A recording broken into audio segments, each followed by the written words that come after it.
Hola, ¿cómo estás? Estoy feliz de poder estar nuevamente contigo y compartirte un nuevo tema. Si me conoces, tú sabes que una de las cosas que me apasionan muchísimo es adorar, es cantarle a Dios. Pero quiero hablarte acerca de esta palabra que tiene una profundidad tan grande. Yo sé que posiblemente has investigado acerca de esto en muchos lugares, has escuchado prédicas, qué sé yo. Pero voy a compartirte algo que mi deseo sea, o mi deseo es más bien que esto pueda mostrarte algo que posiblemente no sabías. Así que lo he titulado como ¿qué es la adoración? Iniciamos.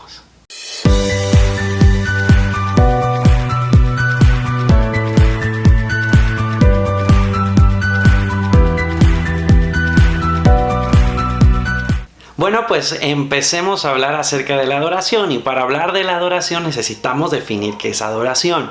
La adoración es la capacidad otorgada por Dios al hombre para que a través de sus actos exalte los atributos, virtudes y la naturaleza de Dios. Esto hace que el Hijo de Dios pueda reflejar al Dios mismo a través de sus actos aquí en la tierra. Esto que te acabo de hablar es muy relevante y muy apasionante. Perdón si hablo muy efusivo a través de este video, pero me apasiona mucho este tema.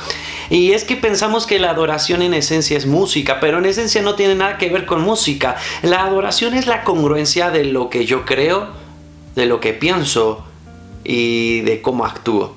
Escucha esto, porque a veces nosotros podemos pensar ciertas cosas que no son correctas y actuamos de manera incorrecta, pero hay una sola verdad que nosotros tenemos que creer, y esta verdad es la palabra de Dios, la cual nos va a instruir acerca de la adoración. Sabes, cuando hablamos acerca de la adoración, enseguida en nuestra mente llega el versículo famoso y que puede ser tan trillado, pero es la verdad absoluta de Dios, de Juan capítulo 4, versículo 23 al 24, que habla del encuentro entre Jesús y la samaritana.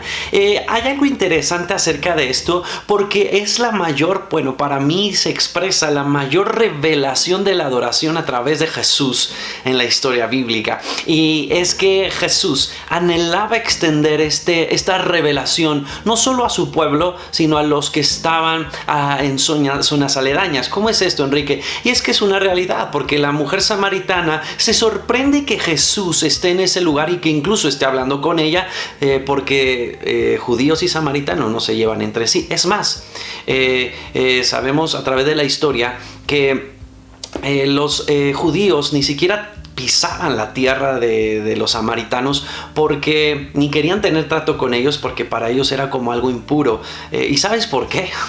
Porque necesitamos ir a la historia anterior, a la historia de Israel, y es que los samaritanos es una mezcla entre los asirios y el pueblo de Dios, cosa que para el pueblo de Dios y como mandato de Dios era que no se mezclaran con los demás, con las demás naciones o con los demás pueblos. Y entonces para el judío es aborrecible que eso pasara. Entonces cuando hay esa mezcla surgen los samaritanos, y por eso los judíos desprecian a este sector de la población. Fíjate qué interesante esto que vemos como historia. Y es que en la antigüedad pasa que observamos un modelo de adoración el cual la mujer samaritana cargaba mucho en ella, y por supuesto en los samaritanos, que esto es que la adoración se tenía que hacer en un monte. Y es que llega un momento donde la samaritana le dice a Jesús, es que se dice que se debe adorar en Jerusalén, ¿cierto? Que nuestros padres nos han dicho que debemos adorar en este monte. Hay un conflicto de ideas, y es que la historia nos habla de que hubo un momento, una ruptura en Israel del pueblo del norte. Esta ruptura hace que se convierta un solo pueblo en dos: el reino del norte y el reino del sur. El reino del norte se encontraban las 10 tribus de Israel. En el reino del sur se encontraban 2 tribus de Israel, Benjamín y Judá.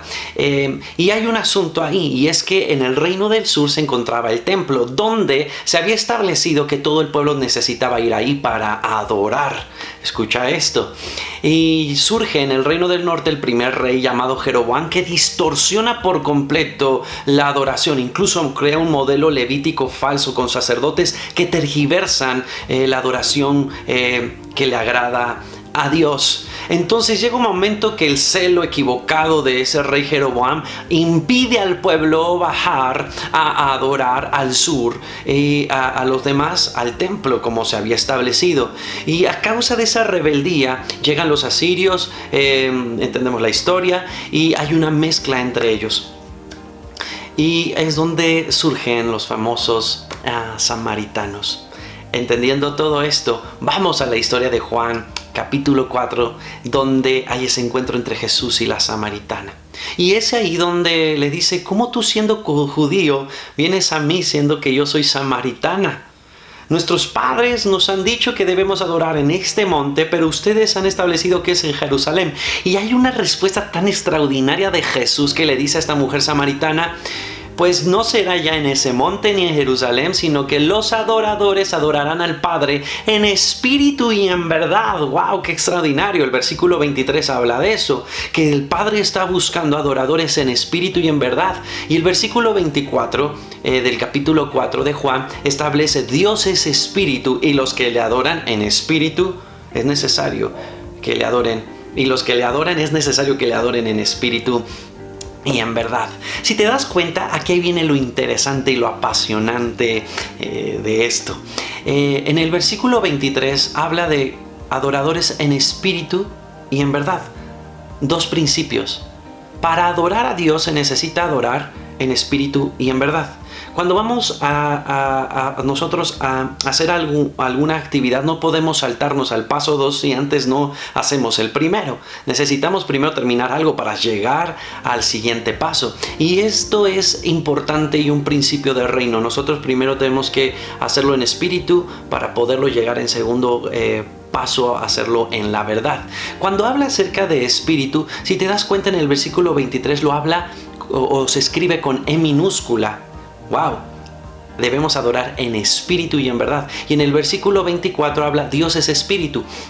Y lo menciona con E mayúscula porque está hablando al Espíritu Santo, al Espíritu de Dios. Mientras que en el versículo 23 habla del espíritu del hombre. Porque el ser humano estamos compuestos de cuerpo, alma y espíritu. Pero pasa algo, y es que no todos pueden adorar.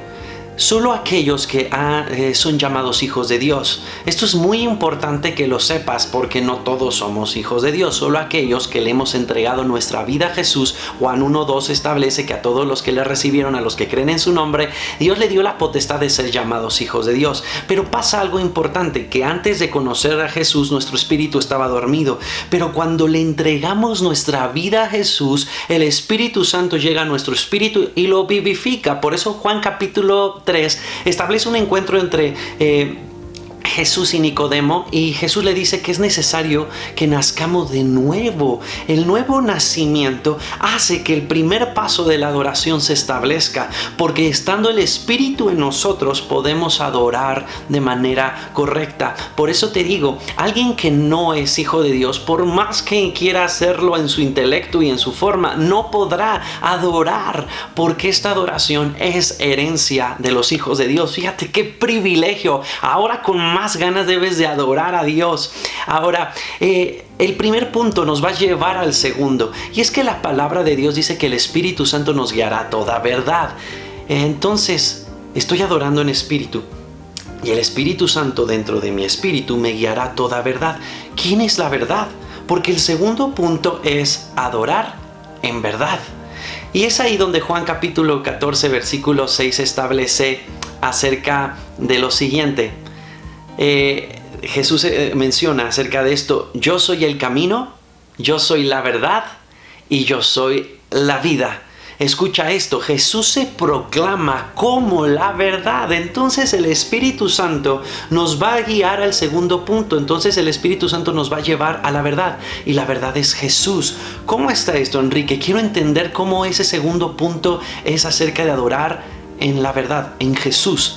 Y es que Jesús se ha proclamado como el Verbo de Dios. Wow, esto viene interesante. Jesús es el Verbo encarnado de Dios. Juan capítulo 1 establece que el Verbo de Dios hizo carne y habitó entre nosotros, y hemos visto su gloria como la del unigénito de Dios. Jesús es la palabra de Dios. Jesús es el verbo encarnado. Entonces, si Jesús es la palabra, el Espíritu Santo nos guiará a la verdad. Y la verdad es la palabra. Jesús es la Biblia.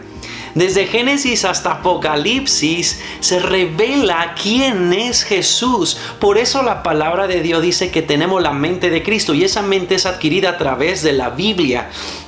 Porque cuanto más aprendamos de la palabra de Dios, dejaremos de adorar de formas equivocadas, con modas cristianas de adoración que no son las correctas. La misma palabra de Dios es el filtro para poder adorar con el entendimiento correcto. Por eso Pablo escribe que no solamente adoraremos en espíritu, sino también con entendimiento. Y ese entendimiento es adquirido a través de las Escrituras, a través de la palabra de Dios, que nos guiará a adorar como es correcto. Y aquí viene algo interesante. La palabra de Dios nos va a instar a conocer las virtudes y los atributos de Dios. Nos va a revelar quién es Dios. Y cuando nos revele quién es Dios, entonces adoraremos con el entendimiento correcto. ¿Sabes? Volvamos a algo interesante que dije al inicio. La adoración tiene que ver con la capacidad de Dios otorgada al hombre para que en su conducta exprese los atributos, las virtudes y la naturaleza de Dios. Entonces, ya está el Espíritu Santo en mí. Ahora puedo adorar en espíritu. Ahora el Espíritu Santo me lleva a la palabra para alimentarme del conocimiento de Dios y saber quién es Dios, para que entonces mi adoración se convierta, escucha esto, en un estilo de vida. Ahora entendamos, la adoración, como decía, no es esencialmente música. La adoración tiene que ver con un estilo de vida, con lo que piensas, con lo que hablas, con lo que crees, con lo que actúas. Tu cuerpo físico corporalmente va a expresar quién es Dios. Por ejemplo, pasa que de repente llega a haber un conflicto en tu trabajo y que te quieren despedir, y cuando tú sales de ese trabajo y estás caminando, seguramente no te vas a poner a cantar delante de todos: tu fidelidad es grande. No digo que no lo hagas, por supuesto, uno puede adorar, cantarle a Dios en cualquier lugar, pero no necesariamente uno tiene que expresar cosas con la boca. Entendamos que la adoración tiene que ver corporalmente con lo que yo expreso. Y en ese momento, mientras tú vas caminando en la calle, entendiendo una noticia que te han dado en el trabajo, tú sin decir ninguna palabra, por cuanto has conocido a Dios en la Biblia y sabes que Él es fiel y que lo que Él ha prometido lo cumplirá, en ese momento, sin necesidad de decir ninguna palabra, con tu misma confianza y con tu misma conducta, estás exaltando el atributo de Dios, que Él es fiel. Por ejemplo, si estás en tu cuarto y estás viendo un programa que no está correcto y que te está distorsionando la manera de ver la vida, en ese momento no necesitas declarar santo, santo, santo. No, tratando de vencer la tentación así. No, en ese momento, en el instante que tú oprimes el botón para apagar, en ese instante, sin decir nada, exaltaste un atributo de Dios. Él es santo. Tu conducta va a expresar quién es Dios y cuánto le adoras. La congruencia de lo que haces en lo privado como lo que haces en público. Entonces la Escritura se convertirá ese filtro para no solamente adorar en espíritu, sino en verdad, en el entendimiento. Por eso la palabra de Dios enseña que toda la Escritura es inspirada por Dios y útil para enseñar, para corregir, para redarguir, para instruir en justicia, a fin de que el hombre de Dios, hombre y mujer, sea perfecto y enteramente preparado para toda buena obra. Acciones. A través de tus acciones adorarás a Dios en espíritu y en verdad. Y Dios anhela revelar esto a toda la humanidad, pero es necesario nacer de nuevo para adorar como Dios le agrada. Bueno, pues te agradezco por este tiempo. Te invito a que compartas este video y que otros puedan conocer acerca de esto. Bueno, pues nos vemos en el siguiente video. Bendiciones.